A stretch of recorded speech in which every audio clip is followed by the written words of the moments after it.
Hi, okay, so I'm not going to talk about stars really at all. What I want to talk about is the idea that rocky planets might have elemental ratios that are basically the same as their stars, but maybe those can be post-processed through atmospheric escape. And so I wanted to examine sort of the idea that you could lose enough rocky elements from a planet's atmosphere to sort of fractionate its actual solid abundances. So the idea of atmospheric escape from M-dwarf planets, or from really any rocky planets, is pretty popular in the exoplanet literature, especially this idea that you could take a gas giant or a mini Neptune and just erode the entire volatile envelope and be left over with a rocky planet. So I just want to highlight a couple of studies here. So this is a paper from Eric Lopez that was looking at the Kepler-36 system.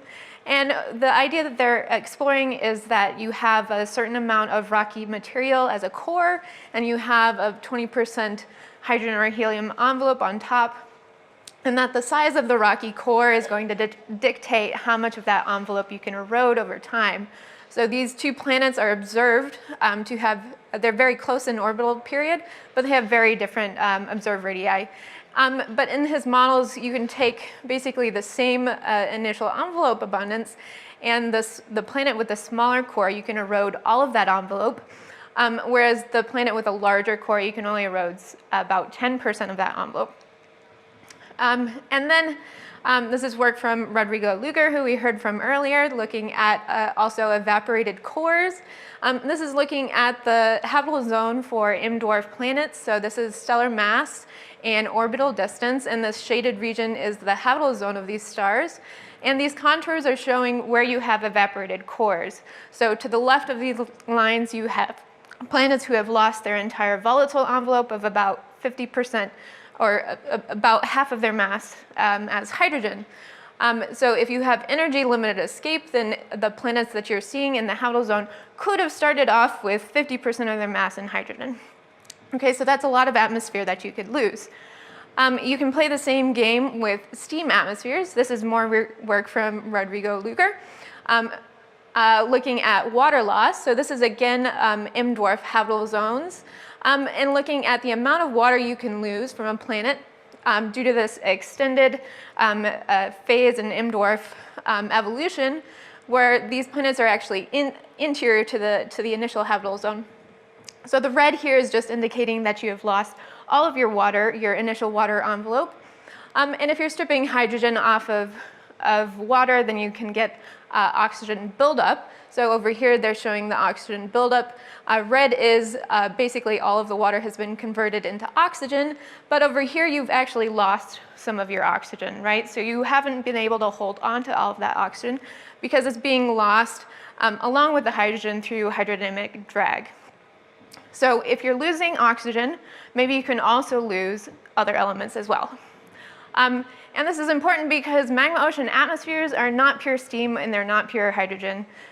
This is work from Bruce Fagley, published last year, looking at the compositions of steam atmospheres as a function of surface temperature here on the x-axis, and this is the mole fraction of gases in the atmosphere on the y-axis. So you can see the atmosphere is dominated by steam. It's got a lot of hydrogen, but the third most abundant hydrogen-bearing gas is silicon tetrahydroxide at 2000 Kelvin.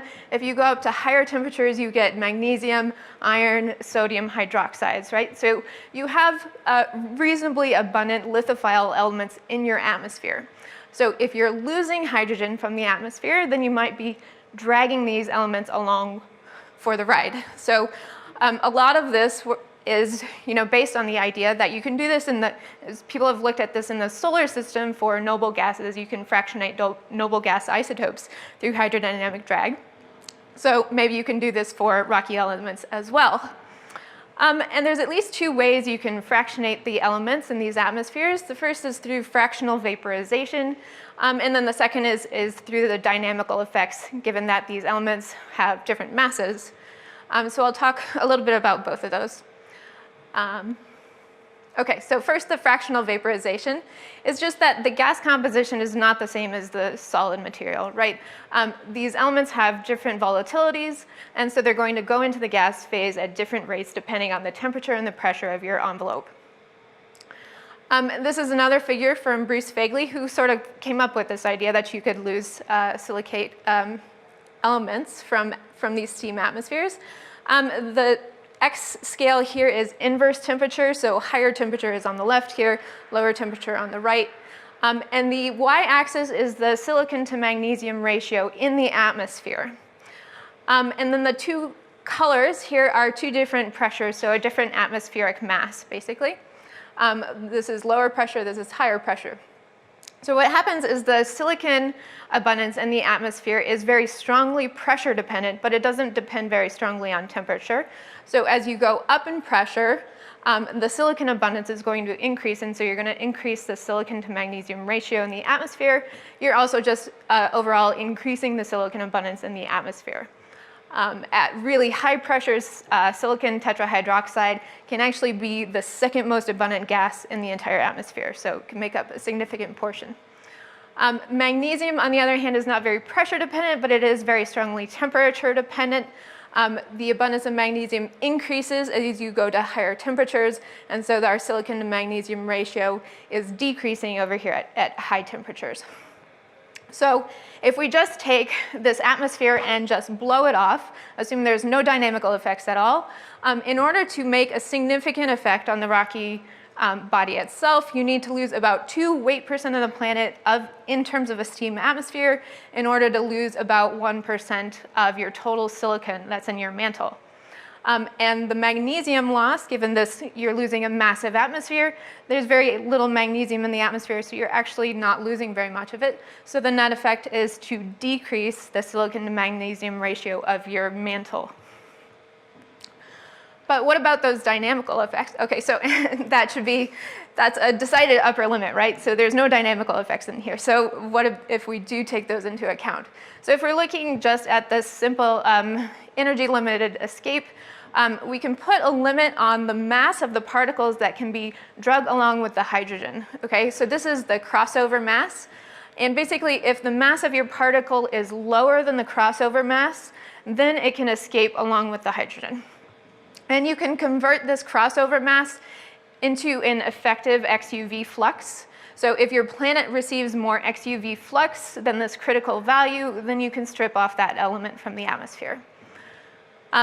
An important caveat here is, of course, that the lithophile elements, in order to be stripped, actually have to be in the atmosphere. And so that means you actually have to be not just in the runaway greenhouse effect, but you have to be in the magma ocean stage where you've melted the surface and your temperature is at least about 1500 Kelvin or hotter.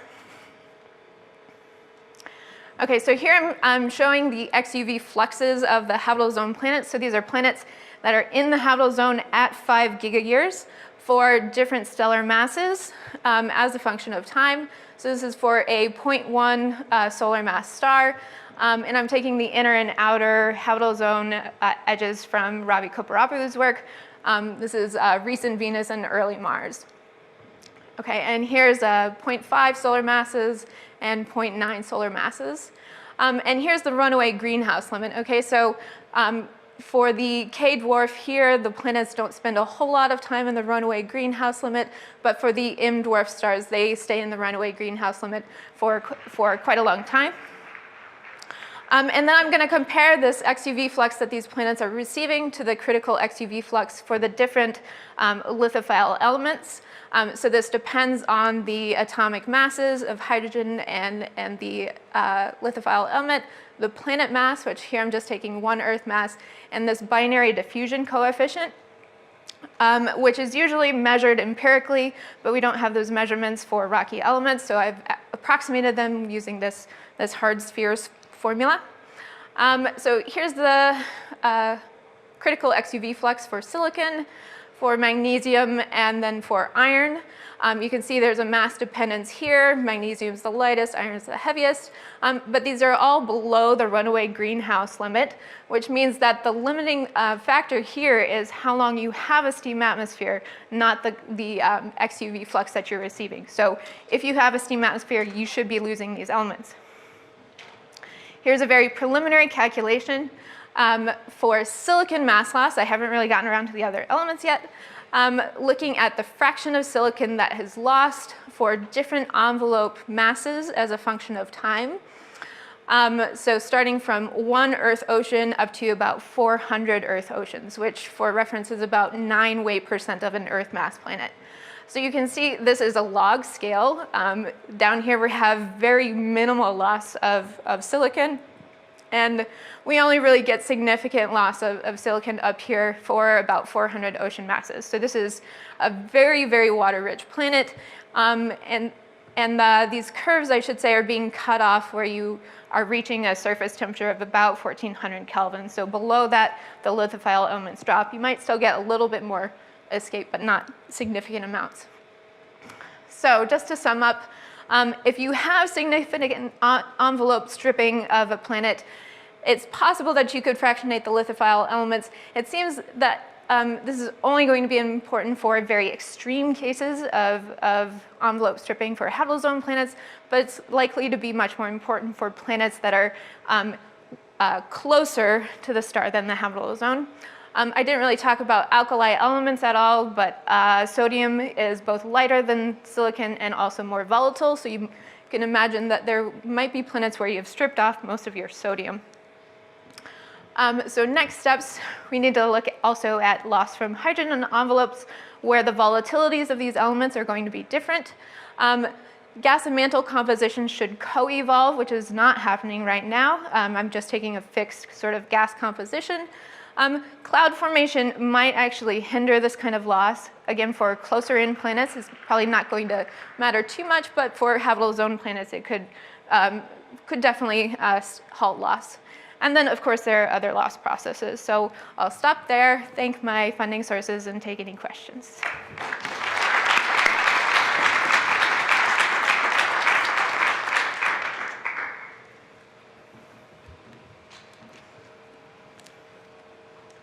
Laura, this is really cool stuff. I was curious if you were sort of taking into account how much of those ocean masses you're losing. So could you drive escape of those lighter elements, and then basically at the end you're just dragging off silicon because it's basically you have a silicon atmosphere of some kind, or silica atmosphere of some kind?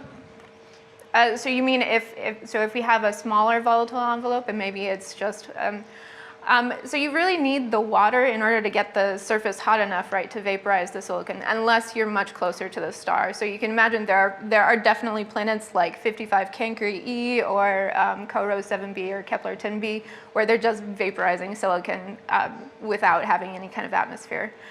For the habitable zone planets, you do need some kind of greenhouse warming in order to get hot enough to vaporize them. So once you lose enough envelope, you're going to probably condense everything back onto the surface. Yeah. Cool. Thanks. I thank Laura again.